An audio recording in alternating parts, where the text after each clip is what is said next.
যুক্তরাষ্ট্র ও পশ্চিমা বিশ্বের সামরিক সহায়তা নিয়ে ইউক্রেন যখন দিন দিন রণক্ষেত্রে শক্তিশালী হচ্ছে, রাশিয়া তখন একাই লড়ে যাচ্ছে ইউক্রেনের বিরুদ্ধে।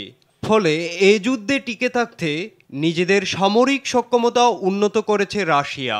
এরই ধারাবাহিকতায় দুই মাথার ভয়ঙ্কর ক্ষেপণাস্ত্র এনেছে দেশটি।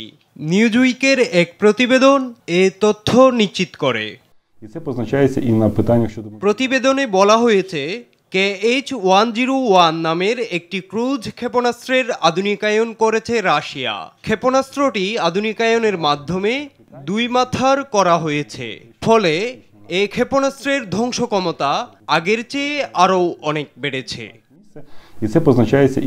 KH-101 নামের এই দূরপাল্লার ক্ষেপণাস্ত্রটি শত্রুঘাঁটি ও সেনার উপর ভয়ঙ্কর ও কার্যকরভাবে আঘাত হানতে সক্ষম।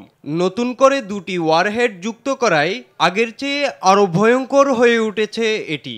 যুক্তরাজ্যের সর্বশেষ গোয়েন্দা প্রতিবেদনের বরাতেও উঠে এসেছে এসব তথ্য।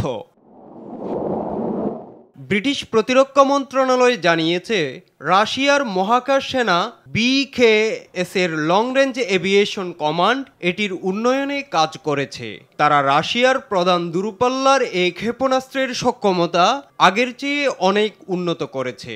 আগে একমুখী হলেও এখন এটিতে দুটি মাথা যুক্ত করা হয়েছে। যুক্তরাজ্য রাশিয়ার এই ক্ষেপণাস্ত্রকে এর আগে প্রধান নির্ভুল লক্ষ্যবস্তুতে হামলাকারী যুদ্ধাস্ত্র বলে উল্লেখ করেছিল। এ ধরনের ক্ষেপণাস্ত্র 4000 কিলোমিটার দূরের লক্ষ্যবস্তুতে হামলা চালাতে পারে। এটিকেই কাজে লাগিয়ে ইউক্রেন যুদ্ধে কিয়েভের জ্বালানি অবকাঠামোতে হামলা চালিয়ে আসছে রুশ সেনারা। এছাড়া উচ্চতা অনেক কম হওয়ায় যে কোনো শত্রু দেশের রাডারকে এ ধরনের ক্ষেপণাস্ত্র ফাঁকি দিতে পারে বলে জানিয়েছে strategic and international studies centre. এত সব ইতিবাচকতার মধ্যে নেতিবাচক দিকও রয়েছে ক্ষেপণাস্ত্রটির। যুক্তরাজ্যের গোয়েন্দা বিশ্লেষণে দাবি করা হয়েছে, আধুনিকায়নের ফলে এই ক্ষেপণাস্ত্রের সক্ষমতা কমেছে। যদিও এ নিয়ে চিন্তিত নয় রুশ বাহিনী, কেননা ইউক্রেন প্রতিবেশী দেশ হওয়ায় খুব সহজেই দেশটিকে নিশানা করতে পারবে রুশ বাহিনী।